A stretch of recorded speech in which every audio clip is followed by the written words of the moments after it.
adventure mode, rather, is a bit underwhelming. There's not a lot of content with it, which can make it feel a bit unfinished, so the hype will probably die down. But Nintendo did say they will be updating Super Rush with other things later on, so maybe we'll be getting more in the future, and the game will hit the first row on Twitch once again. Am I too hopeful? Who knows? Or even remember the game when they update it? Who knows? But it's Nintendo, right? And with Nintendo, there's never too much hope. There's never enough hope.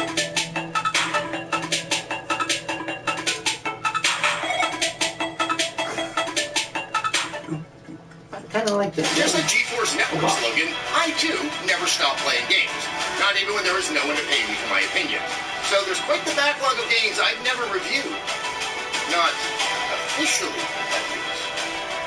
And in light of Nintendo's new Breath of the Wild 2 sneak peek at E3, it's time to dust off the behemoth that is The Legend of Zelda Breath of the Wild.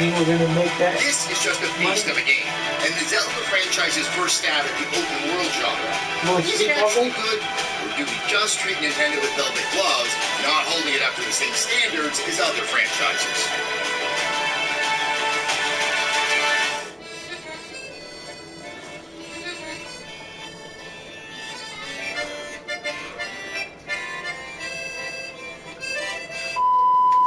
Before we dive into this, and you dive into the comment section, yes, I'm on a green screen.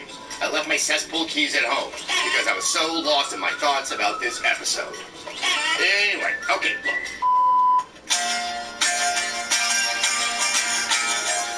Before you all yell at me, I am not saying that Breath of the Wild is bad. I'm just saying that when I have rich open-world games like Skyrim and Witcher 3 that are jam-packed with side quests, NPCs, and wholly realized towns, but we need Doo-Doo.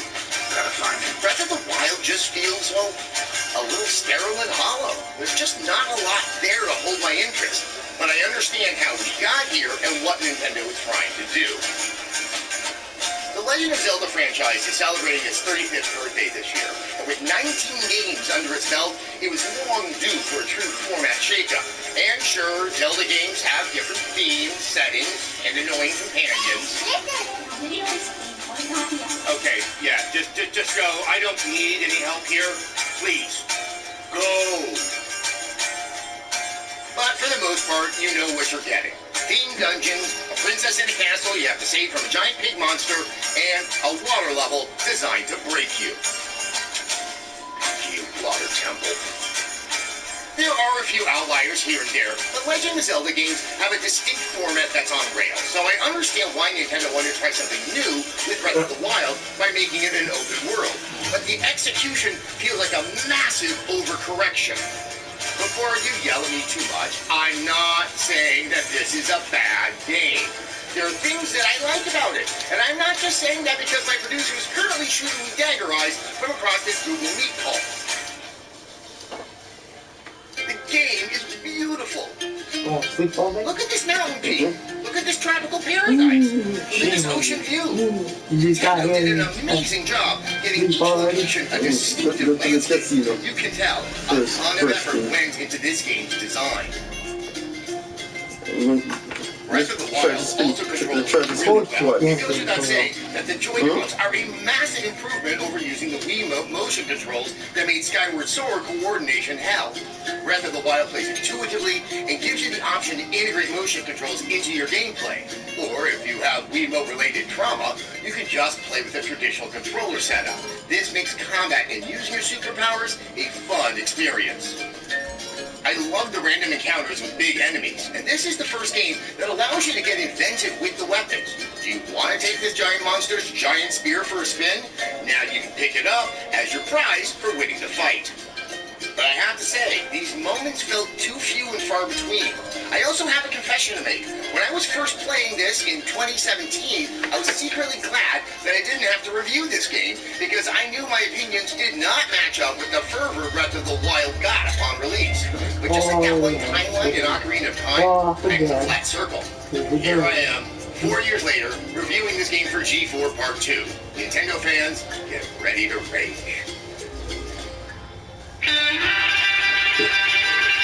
This game is big. Check out this map. It's huge, but it's not fully populated to its potential.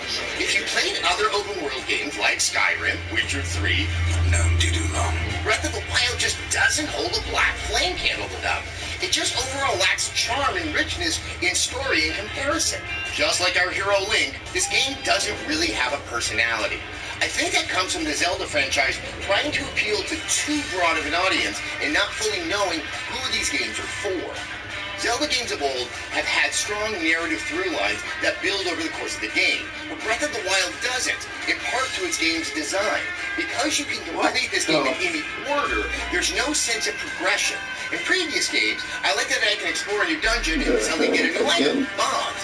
Then that item changes the way I interact with the map, unlocking new secrets and hidden areas. In Breath of the Wild, they basically give you everything you need to know during the tutorial, save for a few magical abilities that boost your healing, shield strength, lightning powers, and give you the ability to fly. Okay, I'm not gonna lie. Says 4 Speaking of guys. elements sacrificed in favor of the do anything at any time game design, the 6 final boss blood battle against puddles. Ganon is really anticlimactic. What is going on? Here, okay? Maybe slight spoilers here. But this game is 4 years old. What are you guys doing? This battle is your standard hit-by-numbers boss battle, since it needs to accommodate players who can go beeline straight to it out of the gate, and players who take their time leveling up their gear and stats and exploring. 5 guys.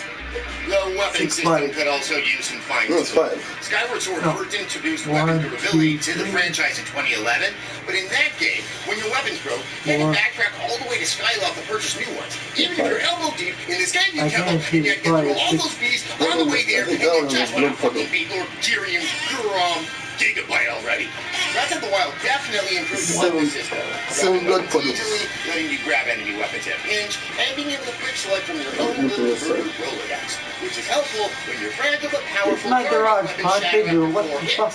But this system is inconsistent and really difficult to get the Okay, hang of. outside. It makes strategizing big fights difficult when you don't know how long you have with each sword. There's 2 blood puddles with no bodies. Don't get me started on the fucking Does race. that mean something? I started playing this game the same way that Southern Cal. I think this garage is haunted. Well, we do those 2 blood puddles that doesn't have any bodies. Might be. I think I need to leave the garage as quickly as possible and never come back. You can save that video? Huh? Can save that video?